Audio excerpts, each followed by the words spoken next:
नमस्कार। फैसले का दिन है दिल्ली का और हमारे साथ फिर हमारे पैनलिस्ट जुड़े हुए हैं। आप सामने देख रहे हैं प्रधानमंत्री नरेंद्र मोदी रात 7:45 भाजपा मुख्यालय दिल्ली जाएंगे और अभी जो तस्वीर सामने देख रहे हैं अच्छे प्रचंड बहुमत के साथ में 26 साल बाद भाजपा ने दिल्ली में वापसी करती दिखाई दे रही है। आम आदमी पार्टी के दिग्गज मनीष सिसोदिया जंगपुरा से चुनाव हार गए हैं। आतिशी केजरीवाल और सौरभ भारद्वाज पीछे चल रहे हैं। अभी परिणाम क्या होगा ये तो देखने वाली बात है, लेकिन वो पीछे चल रहे हैं। तो चले हमारे पैनलिस्ट फिर हमारे साथ में जुड़ गए और हमारे साथ सुरेश गर्ग साहब भाजपा से हैं, प्रकाश मीना जी हमारे साथ कांग्रेस से हैं और गर्वित खंडेलवाल हमारे साथ में आम आदमी पार्टी से। गर्वित, आपके पास में आना चाहूंगा। आम आदमी पार्टी के लिए देखिए झटका है ये, मनीष सिसोदिया का चुनाव हारना। आपके 3 दिग्गज पीछे चल रहे हैं और आधे से ज्यादा राउंड हो चुके हैं। क्या फेरबदल होगा ये कहना बहुत मुश्किल होगा, लेकिन पीछे चल रहे हैं फिलहाल। और अगर जो कॉन्फिडेंस बीजेपी का है, प्रधानमंत्री ने ऐलान कर दिया है कि वो 7:45 बजे रात को बीजेपी मुख्यालय जाएंगे, तो उससे तो लगता है कि बीजेपी सरकार बना रही है।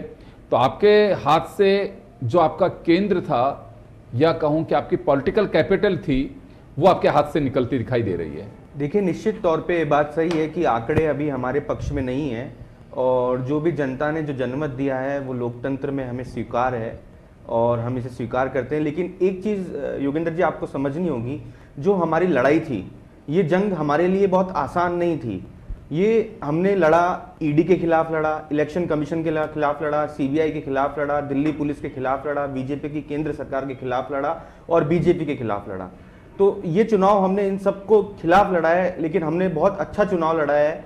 हो सकता है कि हार जीत चलती रहती है, आंकड़े हमारे पक्ष में नहीं है।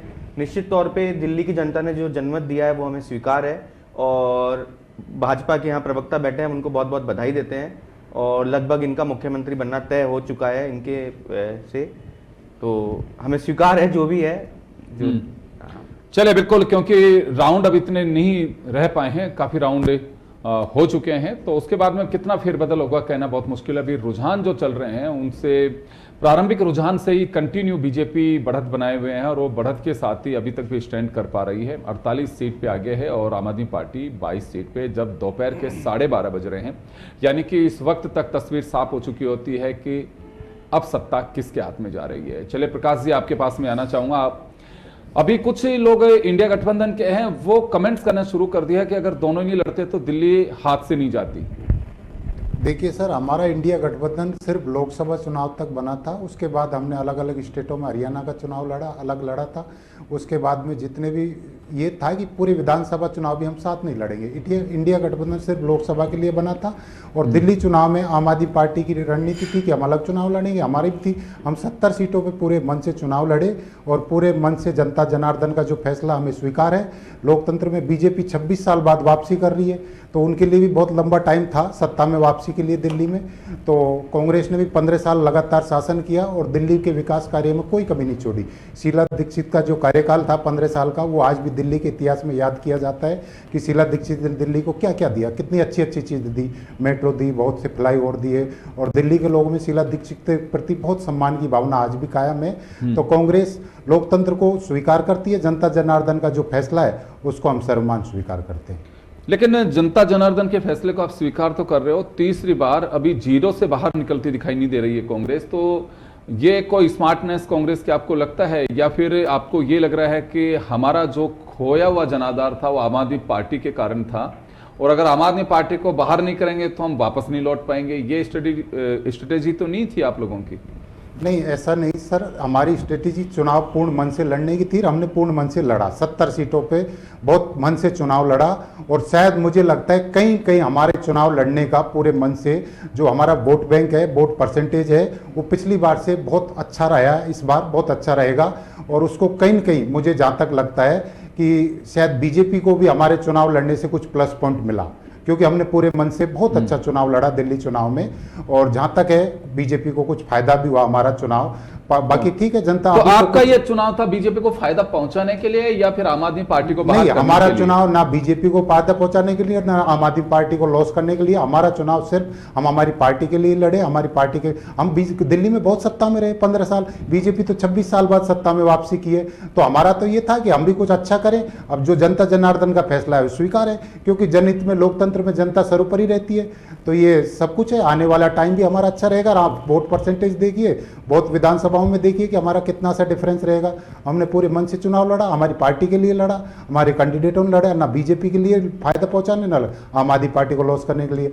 हमने पूरा चुनाव हमारी कांग्रेस पार्टी के लिए लड़ा और उसका रिजल्ट आपके सामने अब आने वाला है। चले, सुरेश गर्ग साहब हमारे साथ में जुड़े हुए हैं और इलेक्शन के दरमियान काफी बार आप लोगों ने इस चेहरे को देखा होगा और अभी उत्साह नजर आ रहा है। सुरेश जी, मैं पहला तो कमेंट चाहूंगा आपका कि ये जो सामने फिलहाल की जो जीत दिखाई दे रही है उस पर।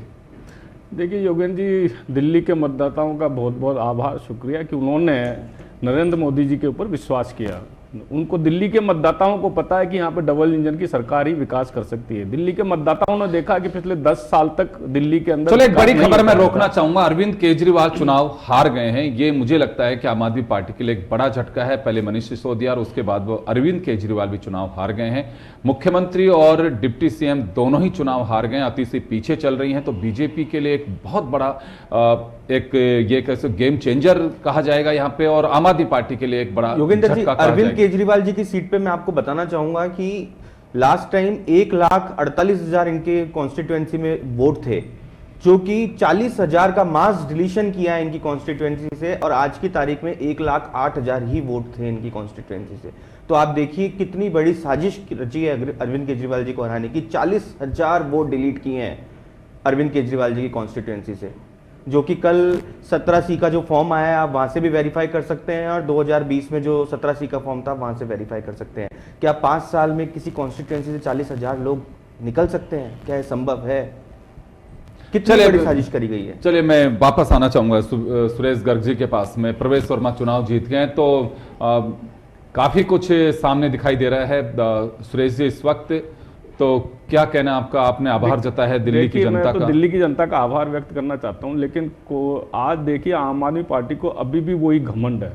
आम आदमी पार्टी, जनता जनार्दन ने जो वोट दिया है, जनता जनार्दन ने भारतीय जनता पार्टी को जिताया है, उसको ये स्वीकार नहीं कर रहे हैं। अभी भी वही घमंड वाली भाषा बोल रहे हैं कि साहब ईडी सीबीआई की वजह से चुनाव आ रहे हैं। अरे भाई, जनता ने चुनाव हराया है आपको, जनता ने आपको वोट नहीं दिया। फिर दूसरा ये कह रहे हैं कि साहब वो वहां से वोट, वहां के जो वोट है वो कम हो गए। अरे भाई, 20 लाख रोहिंग्या आप ही ने बसाया रखे हैं वहां पे दिल्ली के अंदर। आप देखिए कितने जो बांग्लादेशी है उनको आपने दिल्ली में बसा रखा, उसके ऊपर तो आपको जवाब सर, दे नहीं रहे। बांग्लादेशी इंडिया में कहां?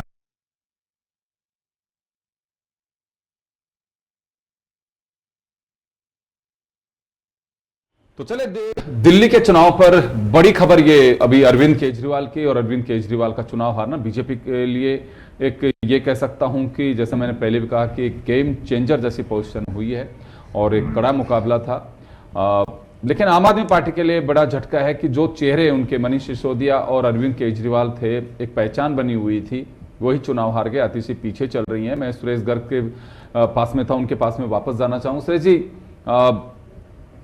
प्रधानमंत्री जा रहे हैं, एक आरोप ये लग रहा था कि जब इतनी जल्दी चुनाव के 8 राउंड भी नहीं हुए थे, उससे पहले ही ऐलान कर दिया था बीजेपी ने कि प्रधानमंत्री राष्ट्रीय कार्यालय पे आएंगे, तो ये सारा फिक्स था। ये आरोप है इन लोगों का? नहीं, देखिए आरोप तो आम आदमी पार्टी शुरू से लगाती आ रही है। जिस तरीके से केजरीवाल जी बदतमीजी से पेश आते हैं, देश के प्रधानमंत्री के लिए उस अपशब्दों का इस्तेमाल करना, इलेक्शन कमीशन के लिए अपशब्दों का, मतलब कौन सी ऐसी संस्था जिसके लिए केजरीवाल जी अपशब्दों का इस्तेमाल नहीं करते? तो ये जनता जानती है कि केजरीवाल जी किस उद्देश्य से राजनीति के अंदर आए थे। एक IRS राजनीति के अंदर आता है, वो ये कहता है कि मैं भ्रष्टाचार मुक्त शासन दूंगा, वो ये कहता है कि मैं कट्टर ईमानदार हूं, लेकिन उनकी छवि क्या थी? कट्टर बेईमान की छवि थी।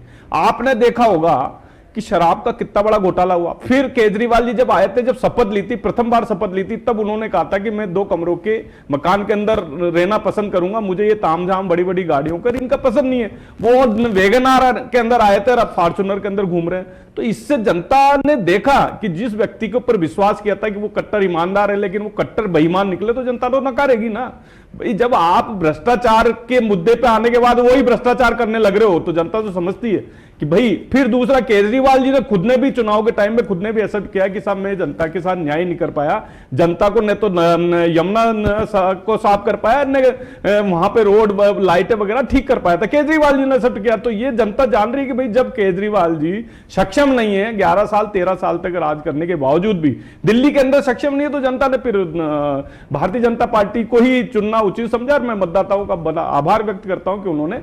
अब दूसरी बात ये, मैं कांग्रेस के ऊपर जानना चाहता हूं कि कांग्रेस को क्या हो गया है।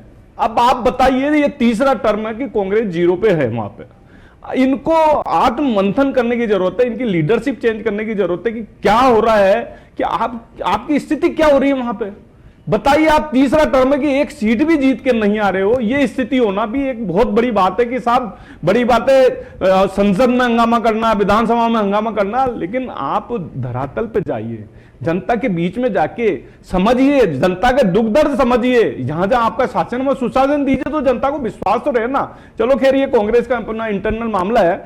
आज की तारीख में तो मतदाता का आभार है कि, और फिर कितनी बड़ी बात है कि अरविंद केजरीवाल जी को परमेश वर्मा जी ने हराया, मनीष सिसोदिया जी जो उनके उप मुख्यमंत्री है वो चुनाव हार गए, आतिशी जी भी लगभग चुनाव हारने के उसमें ही है, सत्येंद्र जैन जी जो भ्रष्टाचार के अंदर लिप्त थे, जो जेल में गए हैं, जो जमानत पर चल रहे, वो सब चुनाव हार रहे हैं। और जनता ने देखा कि किस तरीके से दिल्ली के अंदर 11-12 साल से किस तरीके से कुशासन चल रहा था। कोई डेवलपमेंट का एक नाम नहीं, डेवलपमेंट के नाम से करोड़ों रुपए विज्ञापन में खर्च करना। आप ये देखिए कि एक मतलब जो कोरोना काल के अंदर जो छिड़काव होता था, छिड़काव इन्होंने 10-11 लाख रुपए का छिड़काव किया और 11 करोड़ के विज्ञापन में खर्च कर दिए। मतलब कोई एक योजना लाते थे, उसमें एक व्यक्ति अगर लाभार्थी होता था और उसका विज्ञापन 10 करोड़ का होता था। इस तरीके से जनता के बीच में आप बताइए किस तरह से ये झूठे सर, आप और फिर इसके बाद में वर्तमान में बात करिए, अब क्या करेंगे आगे? आप कुछ नहीं है, हम हो गया तो देखो बात आगे बताए क्या करेंगे। नहीं, वो तो आपको देखना है, हम तो विकास करेंगे। आप क्या करोगे? आप बताओ क्या करोगे? जनता ने आपको नकार दिया, चिंतन तो करेंगे, अच्छी तरह, और आप जो गलत करेंगे उसको आवाज उठाते रहेंगे, जनता की सेवा करेंगे, जनता की सेवा करेंगे, जनता की सेवा करेंगे, करेंगे, भ्रष्टाचार के करेंगे। जो आप भ्रष्टाचार करते आए थे उसको आप एक्सेप्ट करिए कि हमने भ्रष्टाचार किया है। हमने कोई भ्रष्टाचार नहीं। आप बताइए कि आप अन्ना हजारे के उससे आए थे ना, आम आदमी पार्टी। आज अन्ना हजारे का भी खुद का भी स्टेटमेंट है कि केजरीवाल जी ने जो शराब घोटाला किया है ये बहुत बड़ा घोटाला है। अन्ना हजारे पीछे एक बड़ी खबर है कि परवेश वर्मा चुनाव जीतने के बाद अमित शाह से मिलने के लिए पहुंचे हैं।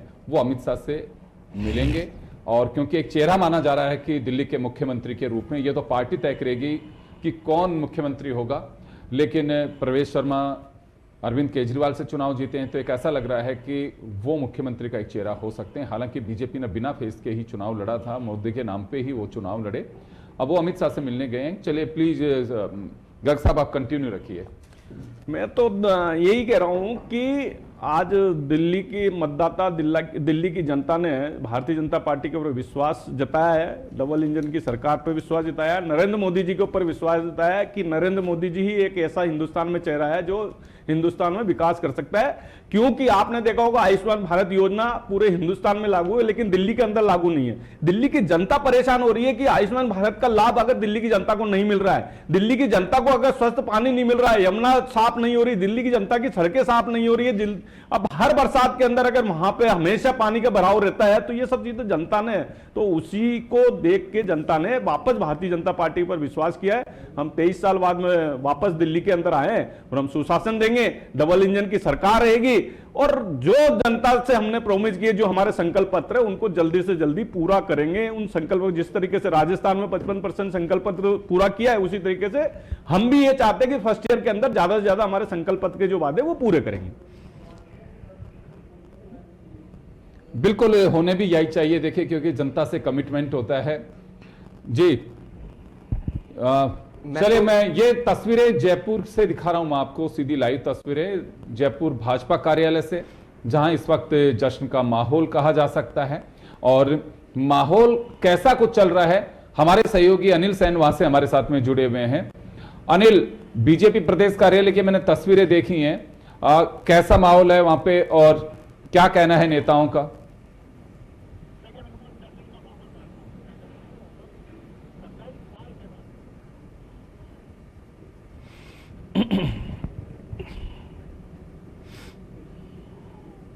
प्रधानमंत्री तो बने, लेकिन दिल्ली में परचम नहीं लहर पा रहा था। लेकिन अब जो है वो बीजेपी के लिए मौका यहाँ पर आया है। जनता ने बीजेपी भारतीय जनता पार्टी पर विश्वास यहाँ पर जताया है। उसी की परिणति है, कार्यकर्ता में एक जुनून, कार्यकर्ता में उत्साह यहाँ पर देखा जा रहा है। तमाम जो कार्यकर्ता है जश्न और उत्साह के साथ अपनी खुशी का इजहार करते हुए देखे जा सकते हैं। ढोल नगाड़ों पर उत्साह के साथ यहाँ पर डांस कर रहे हैं। ये तस्वीरें अपने आप को बताती हैं कि भाजपा मुख्यालय में भाजपा के जो कार्यकर्ता हैं, राजस्थान के जो कार्यकर्ता हैं, वो भी कितने उत्साहित हैं। दिल्ली का उत्साह अलग है, वहाँ के कार्यकर्ताओं में अलग खुशी है, लेकिन उसके साथ साथ पूरे देश के जो भारतीय जनता पार्टी के जो कार्यकर्ता हैं, उनमें भी एक अलग खुशी की लहर यहाँ पर देखी जा सकती है। काफी उत्साह के साथ उनके चेहरे पर जो अलग उत्साह जो है वो यहाँ पर नजर आता हुआ देखा जा रहा है। और भगवा में जिस तरह से पूरा देश होता जा रहा है, उसमें दिल्ली भी अब कहना के शामिल हो गया है। और दिल्ली में काफी इंतजार जरूर करना पड़ा भारतीय जनता पार्टी को, लेकिन आम आदमी पार्टी को शिकस्त देते हुए भारतीय जनता पार्टी ने अब वहां पर कमल खिला है। ये एक बड़ी जीत कहना कि बीजेपी अपनी इसको मान रही है। और भारतीय जनता पार्टी के नेताओं का यही दावा है कि आने वाले चाहे तमाम विधानसभा चुनाव यहाँ पर हो, बिहार का इलेक्शन यहाँ पर हो, उसके भी दावे किए जा रहे हैं कि भारतीय जनता पार्टी ये जो जीत है इसको अजय यहाँ पर बरकरार रखेगी। जी जी बिल्कुल अनिल, बिल्कुल आप सही कह रहे हैं। और एक राहत की खबर आम आदमी पार्टी के लिए कही जा सकती है कि जो मैं अंतर देख रहा हूं, बहुत ही एक कम मार्जिन से खैर जीत होती है, चुनाव जीत गई है आतिशी। तो इसके लिए मैं गर्वित खंडेलवाल हमारे साथ में जुड़े। अनिल, आपका बहुत बहुत शुक्रिया जुड़ने के लिए। भाजपा प्रदेश कार्यालय जयपुर से मैं गर्वित के पास में जाना चाहूंगा। जी गर्वित। देखिए, मैं तो ये इन्होंने इतनी बातें बताई कि हमने ये किया, हमने वो किया, हमने ये किया। मैं तो इनसे ये पूछिए कि आने वाले 5 साल में इनके पास क्या रोड मैप है। अब तो इनकी सरकार डबल इंजन डबल इंजन बनाना कहते हैं, उसमें ये क्या करने वाले हैं, एक भी पॉइंट इन्होंने नहीं बताया। और मैं इनसे ये उम्मीद करता हूं और कि जो हमने अच्छे अस्पताल और जो हमने अच्छे स्कूल बनाए हैं उनकी दुर्गति ना हो भविष्य में। मैं इनसे ये उम्मीद करता हूं वो ऐसे ही सुचारू रूप से चलें, फ्री बिजली और फ्री पानी मिलता रहे लोगों को, यही मेरी इनसे उम्मीद रहेगी। चले बिल्कुल, ये तो एक नागरिक हैं योगेंद्र जी, ये सोच भी होनी चाहिए। योगेंद्र जी, इनसे ये पूछो कि कौन सा स्कूल अच्छा किया, कौन सा स्कूल इन्होंने, कौन सा हॉस्पिटल बनाया। न तो एक हॉस्पिटल बनाया, मोहल्ला क्लिनिक के अंदर कुत्ते घूम रहे हैं, ये तो हालत है इनकी। स्कूल के नाम से इन्होंने वो मनीष सिसोदिया जी को साहब वो बड़ा वो बना दिया कि साहब हमने तो वर्ल्ड का सबसे बढ़िया स्कूल बना दिया, लेकिन वहां की स्थिति दयनीय थी। मतलब अब तो कम से कम ये स्वीकार करो कि हाँ, हमने दिल्ली की जनता के साथ धोखा किया है। ये तो आपको कुछ स्वीकार करना ही पड़ेगा ना। आपने जिस उद्देश्य से दिल्ली की जनता में 11 साल तक राज किया और वो उद्देश्य आपने पूरा ही नहीं किया, केवल भ्रष्टाचार में लिप्त रहे आप। अब तो स्वीकार कर लीजिए कि हाँ, हमने भ्रष्टाचार किया था, हमने दिल्ली की जनता के साथ अन्याय किया था। सर, हमने भारतीय राजनीति में तो नई दिशा दी है। क्या दिशा दी? बिजली की, क्या पानी की दिशा दी? आपने भ्रष्टाचार को बढ़ावा दिया, बिजली हम दे रहे हैं, वही आपने भ्रष्टाचार को बढ़ावा दिया, वही आप सारे पत्रों में जनता ने नकारा क्यों? फ्री बिजली हमने, जनता ने नकारा क्यों आपको? अगर मान लो फ्री बिजली और पानी की बात कर रहे हो तो जनता ने क्यों नकारा? जनता ने इसलिए नकारा को समझाने में, भैया जनता ने इसलिए नकारा कि आपने 11 साल तक केवल भ्रष्टाचार किया। आपने अपने घर भरे, अगर आप अपने 2 महल में रहने की आदतें डाली। जो आदमी 2 कमरों में रहने की बात कर रहा था वो 30 महल में रहने की बातें करने लग गया। तो जनता ने इसीलिए नकारा है। आपको ये चीजें स्वीकार करनी पड़ेगी। जनता जनार्दन स्वीकार है, आप ही को मुबारक, आप ही रही है जनता जनार्दन। अरे भाई 100 करोड़ क्या 55 करोड़ रुपए आपने बना के दे दिया आपने। हाँ देखा, स्वीकार कर रहे हैं। देख लिया आम आदमी के प्रवक्ता हमने सीएम हाउस बना के दिया है, आप रहिए उसमें। वो सीएम हाउस डिक्लेयर नहीं है, वो सीएम